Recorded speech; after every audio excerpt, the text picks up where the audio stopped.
Hello, everyone. Hello. Welcome to my PentaBAR. So, can you hear me? Can you see me? Please let me know if you can hear me and if you can see me. I'm going to start sharing while you say, okay, yes, you can hear me. Let me know also if where you're speaking from, and I'll start sharing here.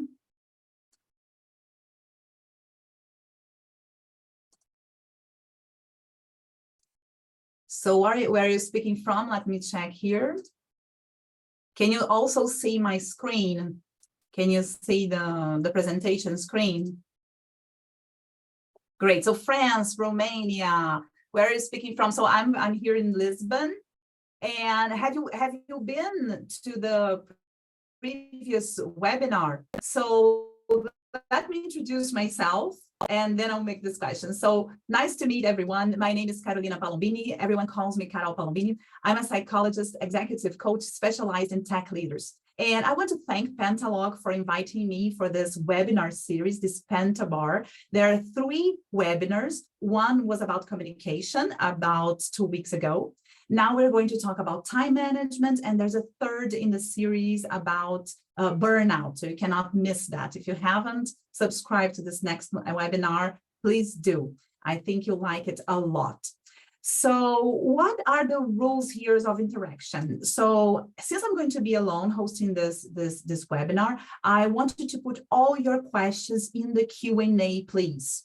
So I'll have like 10 minutes at the end, so I can go through your questions. You can give some details, some context in your questions to make it easier for me to answer. So you can put the question in the Q&A sessions, but I will also make a lot of reflections during this presentation. So take notes, be prepared to take some notes and to get real, to make the most out of this presentation. So let's get started. The first thing I'd like you to reflect upon is to make the self-assessment about time management. We are here to talk about time management. Probably you've already tried some things and it's not working. Probably you have a time management problem for a long time, maybe circumstantial, or maybe someone you know, someone you love, or someone in your team perhaps. So what I wanted to do is to give, in a scale from 0 to 10, how satisfied you are with your time management skills, with the way you're handling time, with the free time you have to yourself. And once you assess that, ask yourself, what will be better once you learn to manage your time efficiently? And let's get to the benefits. One of the first things I do with my coaching clients, and today I'm going to give examples from my practice to you, is make them understand what they're going to gain. Because when we're talking about time management, we are talking about behavior, and we are talking about behavior change. And in order to make a behavior change, you should understand what the benefits you get from there, from making that effort. So usually people say things like, well, I want to have more time for my family. I want to sleep better. So that's all this quality of life goals that are connected to time management. And maybe some people just want to be more productive, like I want to get more done in less time. I want to use my time in a more efficient way. And today I'm going to bring you some practices for that, taking into consideration that now most of my clients are tech leaders. So most of the strategies I'm going to bring today are for people who have reached the leadership level or wants to reach the leadership level and be able to get ready for that. So if you're here, you're probably having this feeling the problems, the effects of a bad time management. You're probably close to burnout or had a burnout, or you're really stressed. Maybe you've tried some tools and they didn't work. But what I want to bring today is not available tools that you find anywhere in the web. I want to give you a psychological perspective and bring real cases based on executive coaching's idea to find the root causes, to hack your behavior and find the root causes of your bad time management. And I will also give you strategies. I will teach you strategies that will probably work for you. I will teach you several strategies and probably one of them will work for you. So let's get to the hacking of the behavior. When we're talking about time management, I always thought that this concept were very, very funny because can we actually manage time? I think this is something that we have to ask ourselves. So this concept I don't like, okay, I think it's very clear by the picture. I took from the web and it's a very common one. And why I don't like it? I think it's too task-oriented and too operational. So I'm going to read it because maybe you're just listening and not watching listening as a podcast. So the quote says, the concept says, time management is the process of organizing and planning how to divide your time between different activities. So here I underlined, divide your time. And why don't I like the divide your time part? Because it seems like the time is something that you can divide. The time is given. So it's not something that you can actually divide. And this concept also suppose that you have like a list of things to do, like a sprint. When you are a developer, you have things to do one on top of the other until you reach the end.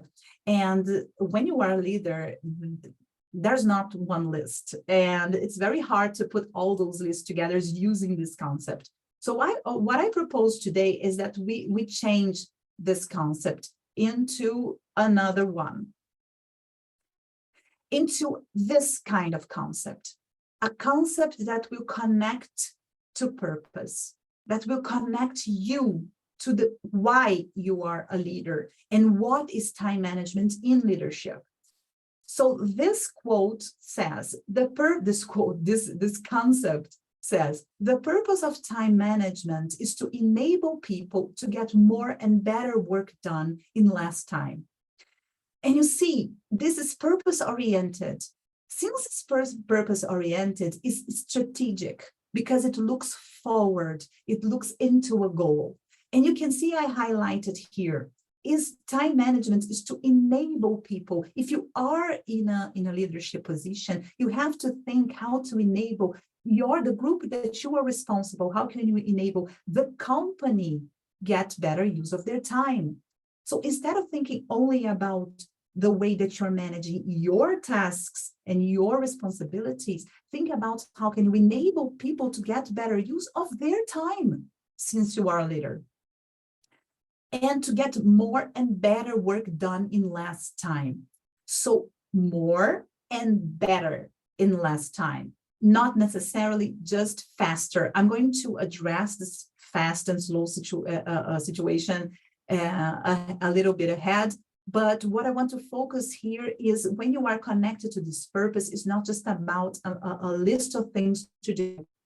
If you are a leader, you understand that there are many stakeholders involved in decision-making and that you have to divide your attention. And dividing your attention means dividing your energy among a lot of stakeholders. I would like you also to check the last webinar. I spoke a little bit deeper about the purpose and be intentional and how you can be intentional in your communication. And that can really make you understand what purpose is intention is so important to the strategic mindset. Here I brought the time management elements that I took from Satya Nadella's book. He's the CEO of Microsoft, and he is a very wise man, especially according to his book. What I read in his books, he seems to be a very wise person. And he talks about dividing his attention among the elements and not only stakeholders.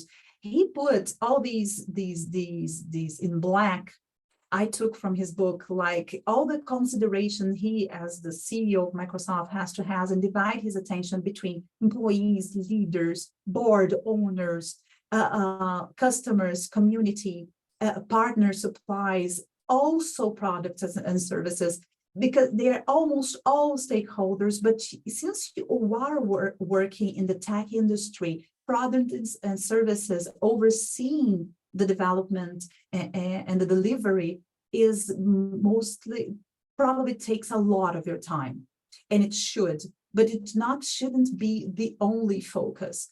And I also included me, that you take yourself as a stakeholder, that you take yourself as an element, not to forget that you have only one you, one of you, the energy that you have in 24 hours is limited. So how are you going to divide your attention? And with your attention goes your energy. So how you're going to divide that? You can never forget yourself and your family and everything that's individual here. But speaking about a company, suppose you have a very well lifetime balance. You still have to consider you as a stakeholder. So what do you expect from you, from yourself as a leader, and in your career growth? What do you expect to be for your team and for all these stakeholders and for delivering these products and services? So what I want now is to challenge you to actually make a chart of this. Take notes of these elements and define a percentage, around a percentage that you have been dedicating to each of these elements, and check if you have been neglecting any of these elements, and what are the elements that you think that get most of your attention. So you can put it in the chat. What is the elements that gets most of your attention? I would love to hear that from you, to check if I'm right here, if it's exactly what, like my clients say. So, but to get all this done is too much. It really is too much to pay attention. And we usually have a tendency with our personalities to like give more attention to certain aspects that are easier for us. So Satya Nadella, now I brought this quote from Satya Nadella, since he was the person who inspired me to do that board, about discipline. He says there has to be a disciplined approach in which all of these players see the value of a company, of its products and services. So here I highlighted discipline, because it's not going to be natural for you to think of all these elements at once. It's not going to be natural for anyone to give the percentage that it has to be given to each of these elements. And I don't say that you should divide your attention equally among all these elements, but that you should be able to answer the question, have I been giving it enough so that they can see value in the company and the products and services? So that is the main question I think you should ask yourself. I'm going to repeat. Have I been doing enough for these stakeholders to see value in my company? I'm giving enough of my attention? On top of that, I would also like you to try to understand why you don't use the available tools you have for time management. So check your past, overlook your history, go again through your history and check if you have tried any of these tools, these available tools. So here I brought two examples. Blocking the calendar for focused time. Everyone knows that you should block your calendar for focused time, for time where you actually need to get things done by yourself, and that only you can do that. So it's priority, but you actually don't use it. I'm going to give here the case example of Mark. Let's call him Mark, okay? It's not his real name. He was a client of mine that used to use this method. He used to block his calendar for focused work, but then people asked him, if he could meet on that reserved time slot, and he usually said yes. So what good was it to have a method if you actually didn't use it? So the problem was not having a method, was learning to say no. There was another client of mine, let's call him Paul, and he was using this Eisenhower matrix was a prioritization table, and it actually wasn't working for his time management. But the problem is that he has just been he was in a C-level position for around a year, and he felt like he didn't belong to that team. So we went over his leadership. We rewrote his leadership mission for him to understand better what his priorities was. And once we did that, he noticed that he had overlooked responsibilities that he didn't think that was his after all. So how could you prioritize something that you didn't even know existed? So it all begins on getting to know this new role in depth, to understand how you can use management tools to prioritize and have a better use of your time. Let me check the chat here. Oh, Andrea said, I started to use Eisenhower matrix some time ago. I still use it today. And for me, is one of fundamental tools I use to manage my time and energy. That's great. It's perfect. I love all those tools. And I myself use a lot of those tools, okay, even for my personal life. But you have to know what to put in there. So that's the most important part. If you don't know what to put, then it's kind of useless. So what I want today is to help you hack your behavior and to find these root causes of bad management, so that you can actually use these tools like Andrea mentioned in the chat, like use them properly. So here I highlighted two factors that have a huge impact on time management. So you might be feeling that you are overworking, and that you don't see things fitting in your schedule. You're always late on deliveries, the deadlines are always pressing you, or you lost your quality of time. But this can be either environmental or individual. So let's check these two possibilities. So environmental. So toxic, the first thing I would like to say is toxic environments are real. Some people think that this is a fallacy, or especially people that are have very high standards for themselves. They usually are they have a hard time understanding when it's environmental. They always think it's about them. So it's not usually about you. Now, it's not always about you. So we have to check that. So it can be either a toxic leader or a toxic culture. So you also have to check if there's someone inside the company that can help you with, or if something that you have to quit to find something better for you, because you're not going to be stronger than the culture. Believe me, I've tried. It's useless. It's a matter of identifying if that's the culture you would like to be in. And make plans, have a strategy to leave, or this leader or the whole company. But it can also be circumstantial.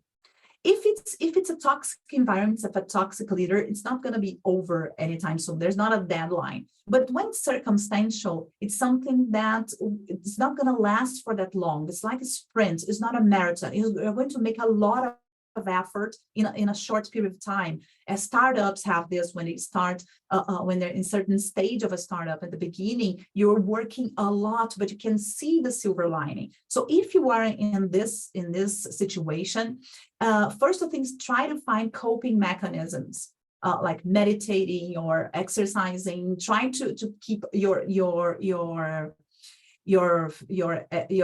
diet in shape, like try to keep other things in balance until this is over, and get support.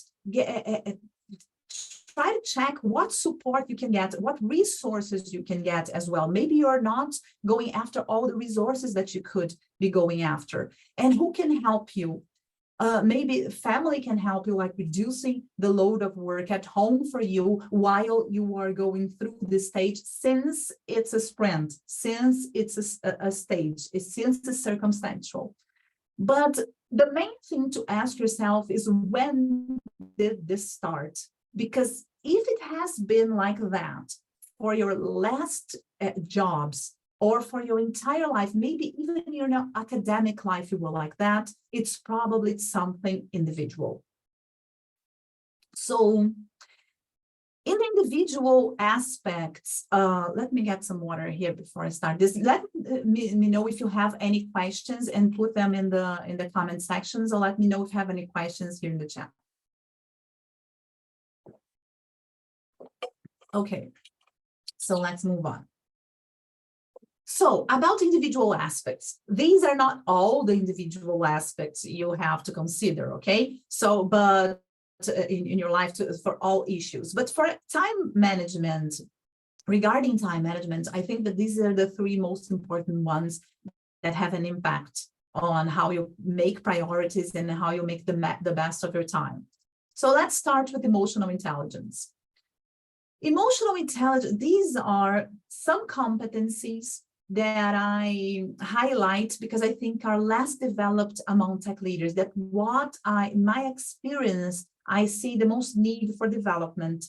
So the first one is accurate self-assessment.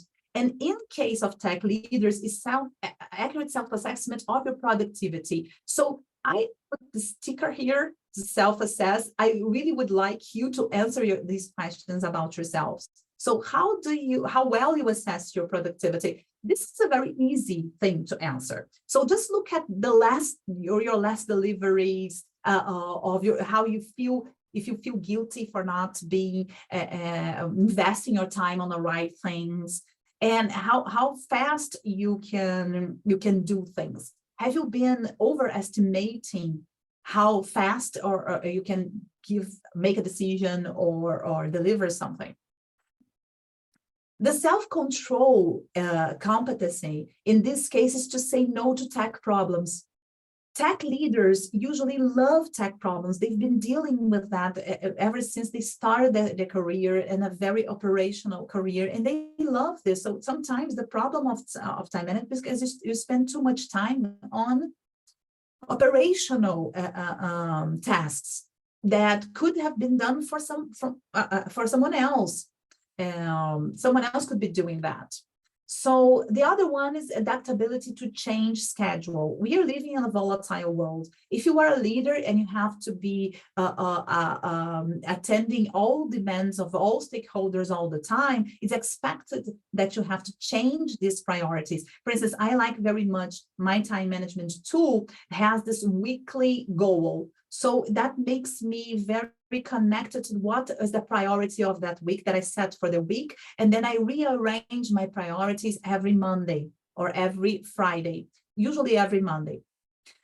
Political awareness is a very important competency to set priorities. And tech leaders usually have a hard time reading groups' emotional currents and power relations, and that can get in the way of setting priorities. That can get in the way also of this feeling of belonging, of communicating, but also in setting priorities, because people are not usually that clear of what they expect and what they want from you.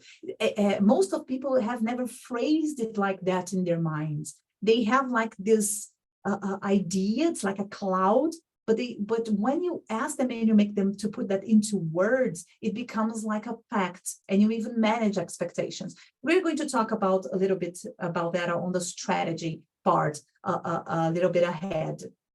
But this is a very difficult thing I can see in my clients, to have this political awareness and understand people's intentions, unspoken intentions. Conflict management, it's not all my clients that I see this, but in some. So it's just the ability to say no. And it's sometimes not because it's a tech problem, it's because the person takes pride on being the problem solver, and then it's hard time facing conflicts and just saying no. So it's better to say yes, because I'm very confident in my power of solving this. It's going to be fast. It's going to be fast. It's just a thing. It never is. And the second aspect I want you to assess yourself is personality. So here are the personality traits most common among tech leaders, and that really can get in the way of your leadership growth or prioritizing and making the best of your time and of your team's time. So the axis focus on solution. Usually there is an idea I want you to think. Imagine of a short blanket. Okay, so this blanket is only big enough either to cover your feet or to cover your head. When you're talking about behavior, personality traits, they work like in pairs, in opposite pairs. So if you focus too much on the solution, you get far away from people. So if you have an excess focus on the solution, you will probably forget people. And when you forget people, you reduce your empathy. You have this lack of empathy, and it's going to be harder for you to understand your stakeholders' needs and to invest your time people. So that gets in the way of your time management, because also you can spend too much time to make decisions, as I said here at the end. This kind of personality usually also have a fear of being wrong or hates being wrong.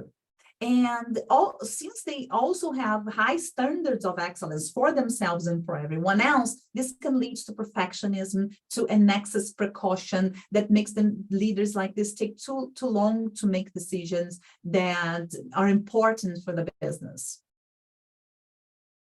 And after personality, we have to address the harmful beliefs. When we communicated, we posted about this webinar, I told you I was going to address 4 harmful beliefs, but at the end I included these 2 because I think they are very important, and I would like you to see if that's your problem. So what I want also to understand is you don't have to have all of this. Maybe you have one or another elements that might be getting in the way of your growth towards a better time management. So just try to find what is your root cause here. You don't have to have all of this, okay? So the first one, and the most important one, that 100% of my tech clients probably do have, they know this. It's the need to be the problem solver. So when you are in the tech industry, if you are a tech leader, you probably came from development and from the tech from the operational part of technology. And since you are a problem solver, you've been getting a lot of rewards for being this problem solver, a lot of rewards. And suddenly you become a leader and you don't have to be the problem solver anymore. But switching this identity might be harder than you think. And knowing how to behave as a leader might be very challenging. So this attachment, this need that you can only have this identity, that this is the only thing that can make you stand out, will get in the way of your leadership, not only of your time management. The martyr archetype is something that can be very harmful. It's that idea that you are, if you're not exhausted, then maybe you're not doing enough. So it's instead of you evaluating how well you're managing your time, but using like data and productivity and how much you have done, you use your body as a measure of if you're doing enough, and that's very harmful for your mental health. And please, if you have this, and it's not about just tech leaders, this is very common among a lot of our population. It's a cultural thing, and you should assess that and try to address that and understand that you have to have other measures of effectiveness, not just exhaustion. Not exhaustion. Exhaustion should be a measure for you to stop now. This third one is interesting because this is what the person thinks. No one can do it better than me.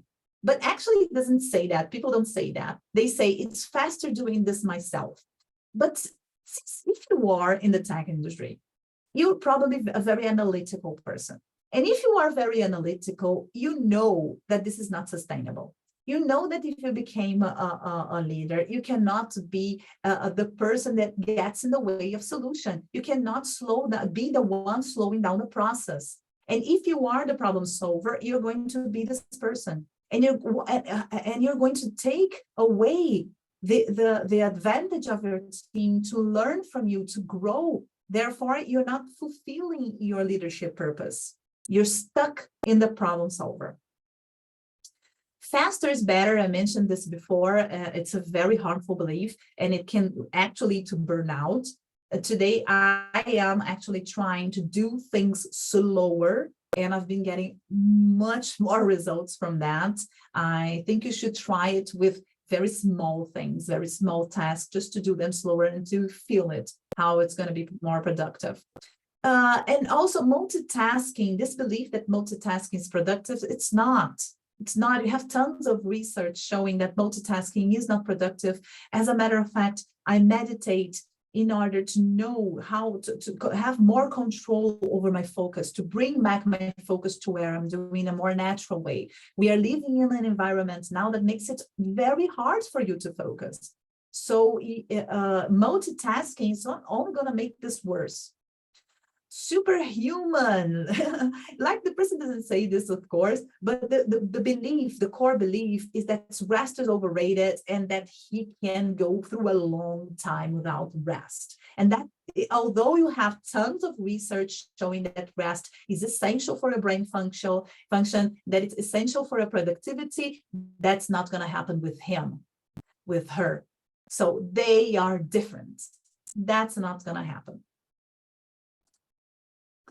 So I'm going to give an example of Mark's case. I think Mark, I'm bringing back Mark from the beginning, and his case is very interesting. Just bringing back a little bit of context. Mark was overworking. He had no time for family or rest, and he often used those block time slots. He usually said yes whenever people asked him for a meeting during those reserved focus time.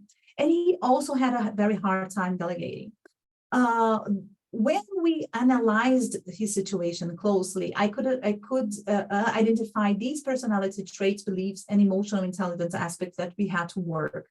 So first of all, his high standards of quality, he thought that he was the only one who could actually get that work done, and he was actually right. At that time, he was the only one that could do what he was doing. But he didn't train anyone else. He wasn't delegating, which is one of course most basic techniques for time management for leaders, just to better delegate. And he couldn't, because he was stuck on being the problem solver. He couldn't find pride in teaching someone else. And so he needed to have, once he had a better self-assessment of his leadership, we put the attention on his leadership, then he could find also the self-control to say no to people, and not to abandon this problem solver. He's still struggling with it, but he's getting there. To struggling with this problem solver identity, to embrace a leadership identity, and to have new standards of performance for him, of pride. But the most important thing that I worked with Mark was his understanding of time as a value. And what do I mean by time being your biggest value? I mean, suppose Mark didn't have any time with his family, and he was saying yes to very simple, very, very operational tasks that he wasn't supposed to do anymore, because he was attached to this persona of the problem solver. But every time he said yes to one of these operational tasks that someone else could be doing, he was saying no to something that it was very precious for him. That's why at the beginning of the presentation, I asked you to think of what of the benefits you're going to get once you get this sorted.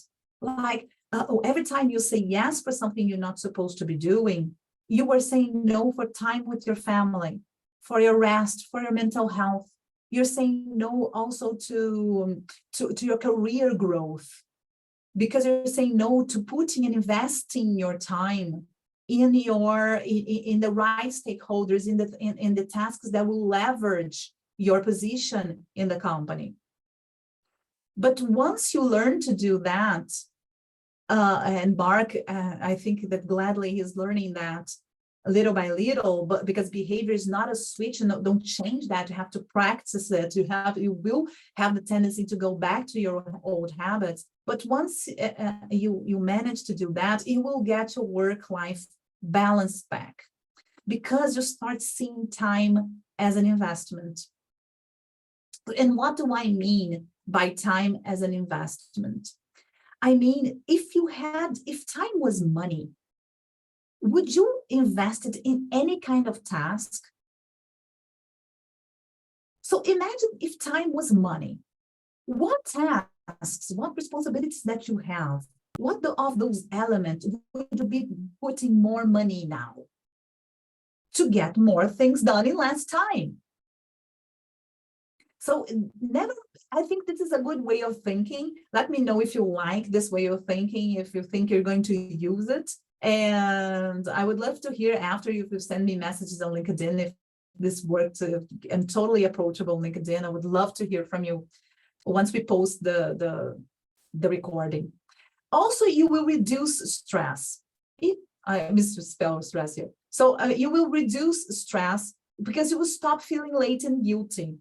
When you are always late on deliveries, feeling pressured by time, and you don't pay enough time for yourself or for your family or for the clients, that because you have a hard time speaking with them, then you start feeling guilty. And once you have your priority straight and you understand how much time you have to spend on each one of them, you feel less guilty, and that improves your mental health. You will also get more things done in less time because you're going to be working on your right priorities, putting more, for instance, putting more of your energy in the best moment of your energy for the most important thing of the day, instead of giving it away for everyone like that. In order to be able to get these benefits, it's important to have this mindset change. So I named it like operation and strategic because I see the need to make this shift when you become a leader. And even after you become a leader, you might be stuck in this operational mindset. So what do I mean by that? First, when you are in an operational mindset, you are always struggling with finish a task list, as if this task list existed and it will ever have an ending. But okay, you have this task list mindset. But if you are a leader, as we've seen, you have these multiple priorities, then it's not possible to do this. So you have to be constantly changing priorities, reviewing your priorities. I do this weekly. Maybe your time, if you are in a startup stage, beginning of something, or in a very big change merger in your company, you probably have to do it more than once a week. So take pride in solving yourself has to go to pride in team solving, as I mentioned before. So start using time strategically. How can you use your time as a leader to help the team solve problems?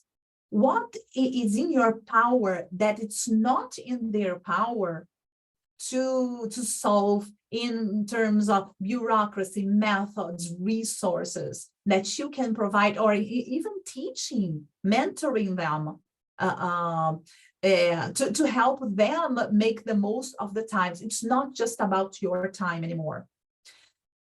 Usually when you are in an operational function and you are a tech person and you are very connected to being the problem solver, then you usually ask for help as a last resource. You don't want people to think that you don't know. So you need to involve people at the beginning if you want to have this strategic mindset.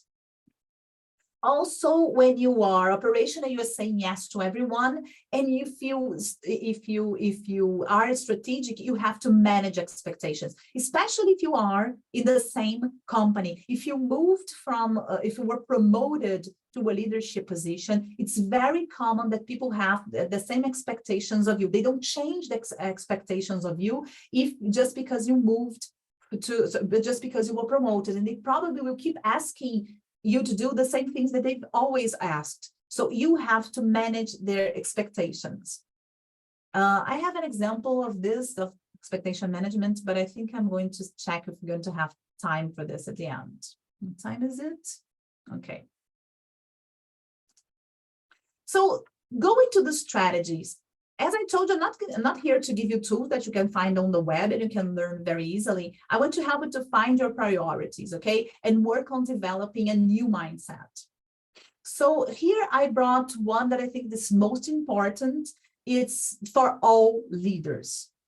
So I advise you to go these like steps. The first step would be go back to the time to that board with the brain in the middle with all the elements that you have to pay attention when you are managing your time, considering your time, and check who you have been neglecting. Give a percentage of attention that you have been giving to them, and how would you like to improve this attention. And for that to be done, you have to identify your stakeholders. Of course, that it will always be excellent to set your priorities. Once you know who your stakeholders are, what are these elements, then you can map their expectation. And don't forget to include yourself. And you can do that by asking them directly. There are many questions that you can use. One of them that I like the most is asking them, what do you expect that I have accomplished in a certain period of time? Or how can I serve you better? So there's simple questions that people will answer, and they know their expectation and clarify, have opportunity to manage these expectations. The example I wanted to give here about the manage expectations, I think I have time to give. It's when I joined a company as head of HR, an IT company.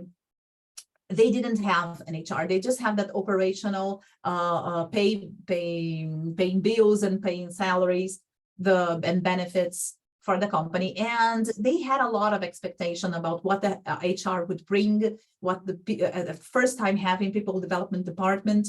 And I made a meeting with everyone where they could tell me what their expectations was, and I listed them all.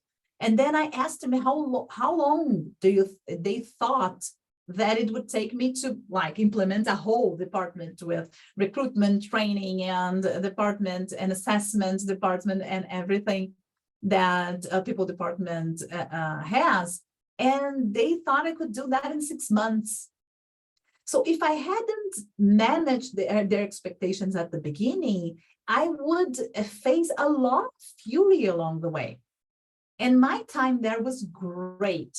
And we gave them a time chart of when they could expect things being done. And that only made my relationship better, and only made manage my time better, because they know what expected. I didn't have to deal with complaints all the time. For instance, that's a very time-consuming thing.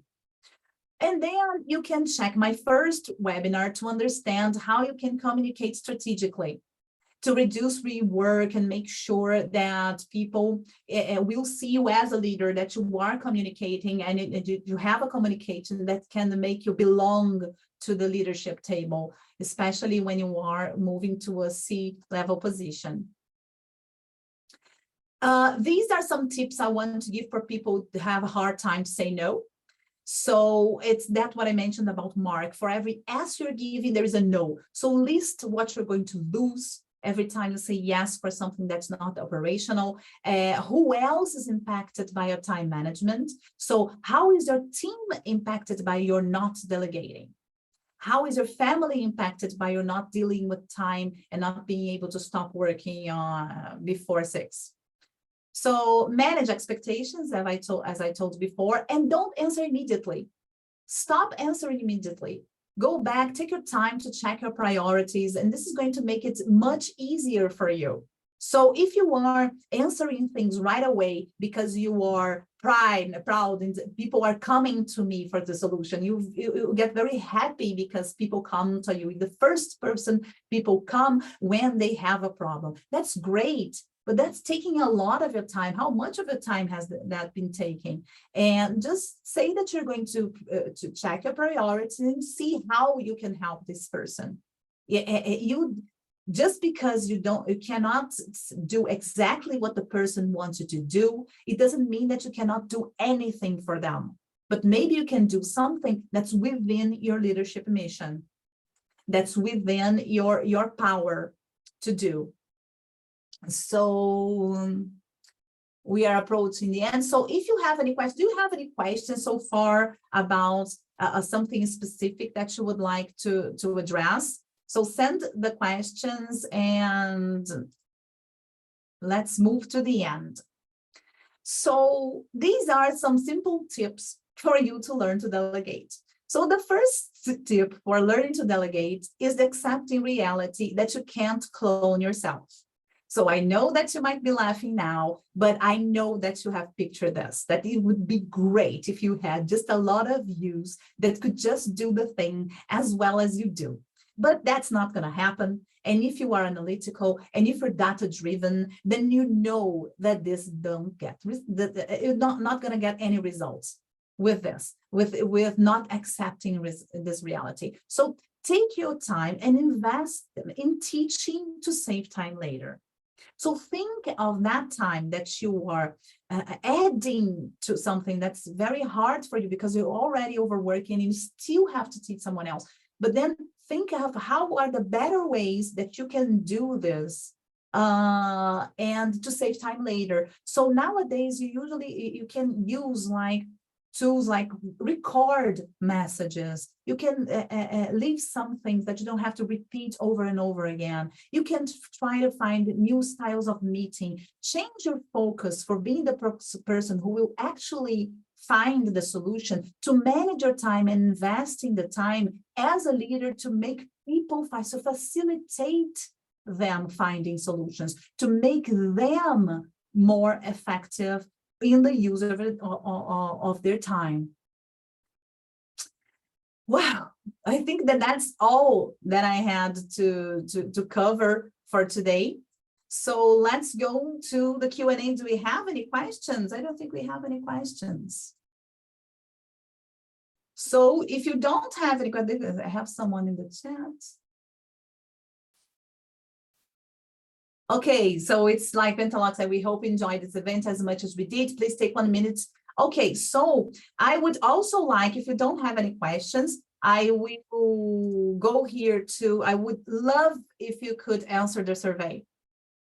And you can send me questions later as well on LinkedIn. So we're going with, as I mentioned, we had a webinar about communication 2 weeks ago, and you can check PentaBAR's website or my YouTube channel when it's there, or on my LinkedIn, on PentaBAR's LinkedIn.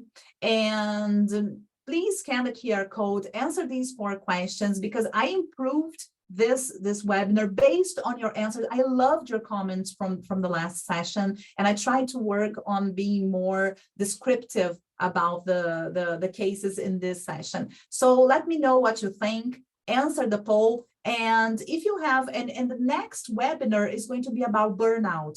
It's actually going to continue this conversation because we are talking about time management, and then we're going to talk a lot about ways of dealing with burnout to prevent burnout yourself or on your team.